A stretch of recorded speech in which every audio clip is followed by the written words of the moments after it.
Bonjour, moi c'est Clémence. Aujourd'hui on parle de parfums comme d'habitude. On parle des parfums designers que j'ai détestés, qui sont nouveaux de 2023. J'adore faire ce genre de vidéo parce que déjà j'adore parler de ce que je n'aime pas. Si vous n'avez pas les nerfs accrochés dans cette vidéo et que vous n'aimez pas trop qu'on critique vos affaires, parce que probablement que certains ils aiment le parfum que je vais parler, ne regardez pas cette vidéo parce que je vais me lâcher. J'ai fait cette vidéo en anglais, donc ne vous inquiétez pas, j'ai rajouté quand même quelques parfums pour pas que ce soit du copier-coller. Bon, de toute façon, je fais pas de script, donc ce sera pas du copier-coller, mais bon, t'as compris. On va commencer par les femmes. Et sans surprise, Paco Rabanne, Olympia Flora. Alors tu vas te dire, pourquoi sans surprise? Parce que franchement, moi je suis pas fan de Paco Rabanne, je n'aime pas trop leur parfum, je trouve qu'ils font un peu cheap. Il n'y en a que un chez les femmes que j'ai bien aimé, que pas de là à l'acheter, Olympia. Petite mini là comme ça. Et donc ils ont sorti le Olympia Flora qui est un flanker. Ils en ont sorti plein, hein, des flankers, enfin des dérivés, des nouvelles expressions du parfum. Et vas-y, claque la porte. Je peux plus les piffrer ces voisins. Pardon, excusez-moi. Ils s'en vont bientôt, Clémence, détends-toi. Pour moi, à ce niveau-là, quand tu fais autant de flankers sur un truc, ou de... Enfin, j'appelle ça un flanker, c'est le nom anglais, désolé.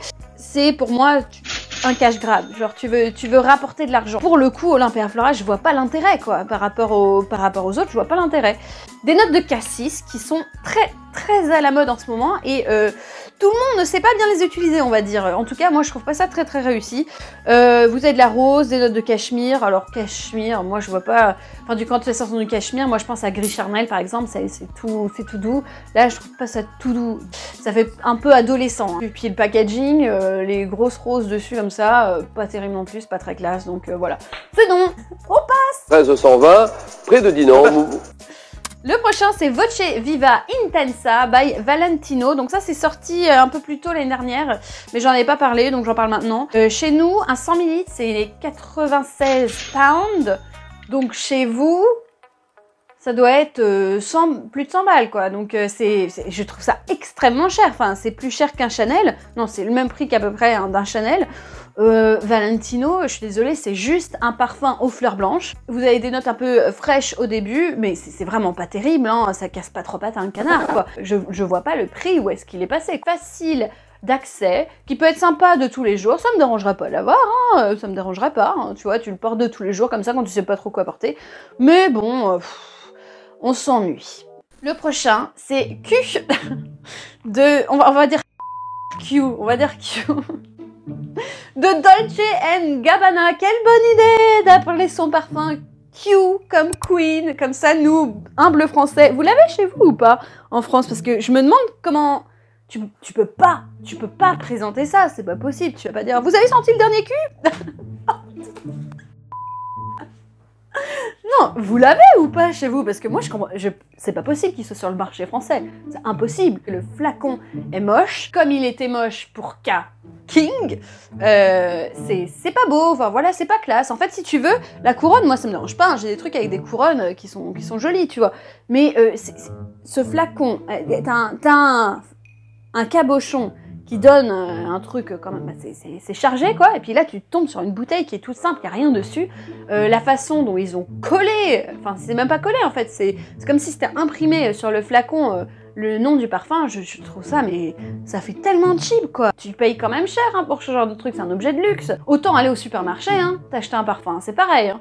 Désolée de dire ça, hein, mais ça sent pour moi le shampoing. Hein. Sur le papier ça avait l'air super, hein, citron, orange sanguine, jasmin, cerise, héliotrope, ça a l'air super franchement. Moi je me suis dit en plus j'adore l'orange sanguine, je trouve que ça donne vraiment un côté très juteux, ça te met l'eau à la bouche tu vois, et là bah t'as l'eau à rien du tout hein, à part dans tes cheveux pour faire ton shampoing quoi. Enfin, je comprends pas qu'une maison comme Dolce & Gabbana fasse des aussi beaux vêtements et qui me sortent des trucs comme ça, mais faites un effort quoi, enfin c'est tellement...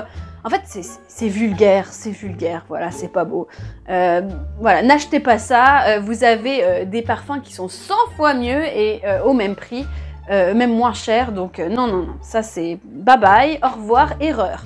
Numéro 4, c'est Viktor & Rolf Good Fortune. Donc c'est vraiment à la mode, un petit peu ce trip de sorcière, diseuse de bonne aventure. Alors j'ai bien aimé m'intéresser aux cartes de tarot, c'est vrai, je trouve ça marrant. La bouteille, franchement, j'ai pas trop bien aimé. Je trouvais que par rapport à Viktor & Rolf, qui est quand même au niveau des parfums, une marque plus, et c'est luxe plus, hein, ils font payer plus cher quand même. Hein. 90 ml, c'est 114 livres chez nous, donc ça va faire 130 chez vous. C'est très cher. Et c'est vrai que quand tu vois ce flacon, bah... c'est pas très luxe quoi. Et le parfum est basique au possible en fait, c'est vraiment une essence pour moi de jasmin et c'est pas un beau jasmin parce qu'une essence de jasmin c'est super, mais un jasmin aussi plat que ça, tu sais normalement le jasmin c'est sensuel, il y a même un petit côté terreux qui donne ce côté sexy, tu vois, envoûtant, mystérieux, et puis t'imagines avec un nom pareil, Good Fortune, moi je mets de l'encens, je mets de l'ambre, parce que bah, ça fait le côté un peu divination, mystérieux, intriguant, tu vois. Mais qu'est-ce qu'on me met cette composition jasmin, vanille, gentiane et fenouil. Le parfum est pas mauvais, hein, pas mauvais du tout, hein, mais c'est très générique. C'est un peu chiant comme composition en fait, si tu veux.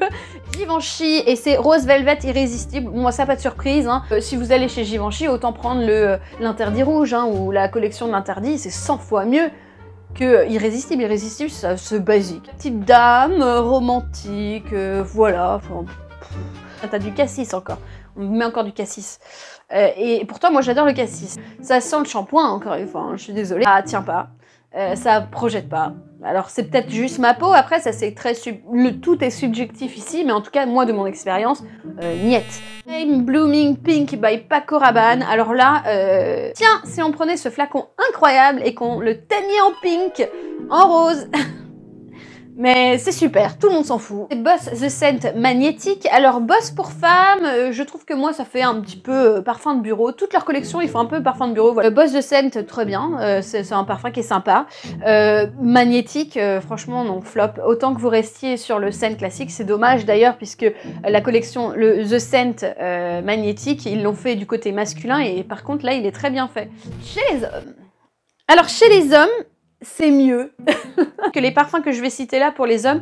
C'est plus je suis déçue que c'est nul, que je déteste. Non, c'est pas vrai, je les déteste pas. Alors le premier c'est Scandale, le parfum. Si vous avez vu mes revues avant, moi Scandale pour homme, je l'ai trouvé dingue. C'est pas le plus classe, c'est sûr, mais c'est un gourmand pour homme, tu vois. C'est vraiment du caramel, il y avait beaucoup de caramel, il projetait beaucoup, il avait un petit côté frais caramel que je trouvais super, parce qu'on n'avait pas trop ce genre de parfum là chez les hommes, les gourmands, tu vois. Enfin, donc moi je trouve ça super, quand ça innove un petit peu, j'aime bien. Donc j'en attendais beaucoup du parfum. Et en fait, Géranium, Fève Tonka, Boîte Santal.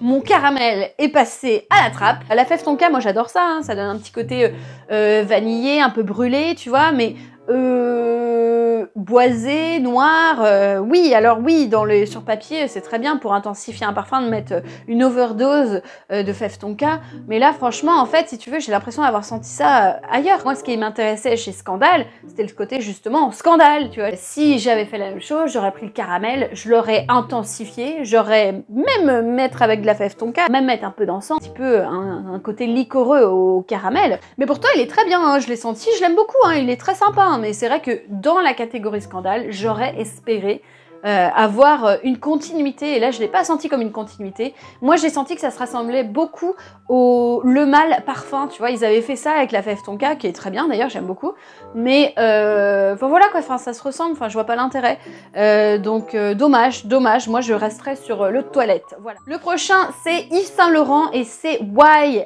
eau de parfum intense, et oui tiens, on nous ressort encore une nouvelle expression de Y. Moi, c'est une ligne que j'aime bien, ça fait très sérieux. Moi, je trouve qu'il en jette ce parfum. J'aime beaucoup ce côté pomme aussi qu'ils ont introduit dedans. Je sais pas, je trouve ça très sérieux et je trouve qu'il projette très bien. Et en fait, le parfum, il est plus tourné mousse, terreux, que lavande, nanana, avec le vétiver et tout, etc., le patchouli, plutôt que vers ce côté un peu juicy qu'il y avait au début et puis ténébreux noir.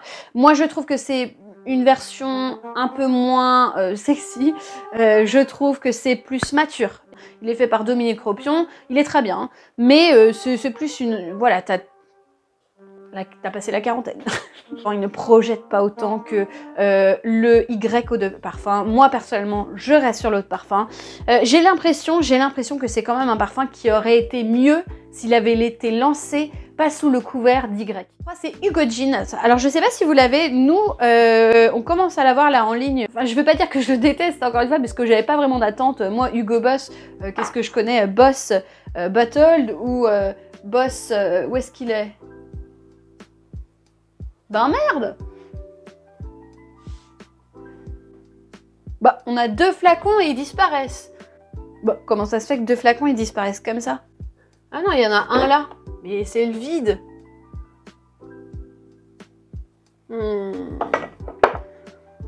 Quelque chose de bizarre dans cette maison. Là, j'ai l'impression que on m'a encore servi un parfum pour adolescent. Il est sympa, ça sent très très frais, un peu juicy au début, mais c'est vraiment une odeur qui est facilement oubliable. Donc c'est toujours du designer, mais ça fait un petit peu niche. Explication. Maison Margiela qui a sorti son nouveau parfum On a Date. Prenez cette revue-là avec des pincettes, puisque souvent ce qui se passe avec Maison Margiela pour moi, c'est que je les sens la première fois et je fais moi, pas terrible. Et puis en fait, plus je les sens, plus je les aime. Un peu déçu. Un petit peu de rose, il y a un petit côté fruité, il y a un petit côté fleuri, c'est assez frais. Ça fait un peu penser à, bon bah t'as un date champêtre. Pas en forêt, mais ça c'est pas... Personne ne veut faire un date en forêt. Un date, bah tu sais, là, tu fais un pique-nique dans le parc, voilà. Devinez ce qu'ils nous ont mis. Du cassis. Et devinez comment ça sent. Un peu de shampoing, voilà. Ça casse pas trois pattes à un canard, encore une fois. Pour le printemps, c'est sympa, c'est sûr. À voir, je vais essayer de le porter un petit peu. Voilà, on peut mieux faire. Toute une collection, je vous parle de toute une collection, comme ça, voilà, on va finir là-dessus. C'est la collection d'Estée Lauder. Je ne savais pas qu'ils avaient une collection privée de flacons plutôt jolis. Que moi, Estée Lauder, et je parle pas du groupe, je parle de la marque, il y a quand même une image très vieille dedans. Hein. Après, je pense qu'ils font bien de la garder comme ça, puisque c'est tellement un grand groupe de toute façon que si tu veux quelque chose de plus jeune, tu vas ailleurs, quoi, dans des autres marques, etc., qui sont sous leur coupole. Mais Estée Lauder, franchement, ça fait vieillot. Les parfums Estée Lauder, j'en ai que j'aime beaucoup. Bronze Goddess, Youth Dio, par contre, c'est un classique, mais bon, faut s'accrocher, quoi. Non, mais cette collection-là, en fait, je l'ai sentie et... pas de doute, ça sent bon. Hein. Y en a un que j'ai plus aimé que les autres, c'était Infinite Sky. Bon, sans surprise, c'est un ambré. Un ambré facile à porter, tu vois. En fait, moi, ça me fait penser à un ambré style Chanel, tu vois. Un peu dilué, sympa, élégant, voilà. Bon, une collection qui est très élégante. T'as un petit peu de tout. T'as un petit peu de citronné, t'as un petit peu de boisé, t'as un petit peu de rosé, de fleuri. Bon, c'est toujours un peu très fleuri, hein, quand même. Tu sens bien que la cible, pour moi, c'est des femmes matures en fait. Et d'ailleurs le parfum sent un petit peu vieux, hein. Je suis désolée, hein. Ça fait un petit peu, pas vintage parce qu'il y a des trucs, c'est pas vintage, c'est un petit peu daté quoi. C'est un peu old school. C'est comme Lancôme, pas leur collection privée est top, hein. Mais je trouve des fois que Lancôme fait un peu daté. Donc là Estée Lauder, je trouve ça sympa, mais enfin c'est des prix un peu plus chers déjà qu'en parfumerie normale. Et moi je me dis quand même, c'est justement le moment de montrer un petit peu de créativité, et c'est vrai que là j'ai l'impression que bon bah j'ai une collection qui est sympa, mais bon. Par exemple je pense à la collection privée de Van Cleef & Arpels, eux par exemple ils ont tout capté quoi. C'est des choses qui sont assez simples au final, elles sont pas hyper spectaculaires leurs parfums, mais ils sont bien faits. Qu'est-ce qu'ils sont beaux leurs parfums, tu vois qu'ils ont pris les ingrédients, qu'ils les ont bien travaillés, tu vois, enfin... Je les trouve magnifiques ces parfums-là. Donc, je sais pas, je m'attendais à un petit peu des choses pareilles sur cette collection, donc très décevant. Dites-moi en tout cas, vous, si vous avez essayé des choses en 2023 que vous n'aviez pas trop aimé. Dites-moi ce que vous pensez de mes commentaires. Alors, je sais que ça fait beaucoup de parfums à dire qu'on n'aime pas, mais bon, écoutez, la semaine prochaine, on va se concentrer sur les parfums de niche, nouveautés parfums de niche, et pareil, je vous parlerai de ce que j'aime et de ce que j'aime pas. Donc, on va laisser un petit peu les designers de côté, puisque j'en ai parlé la semaine d'avant et cette semaine-là. N'hésitez pas à vous abonner, laisser un petit commentaire, un petit like, c'est très important pour le référencement de la vidéo. Je remercie ceux qui le font pour chaque vidéo à chaque fois, je sais qu'il y en a quelques-uns, donc merci beaucoup pour ça. Enfin, on se voit la semaine prochaine, hein, nous si tout va bien, hein, voilà. Allez, salut Let's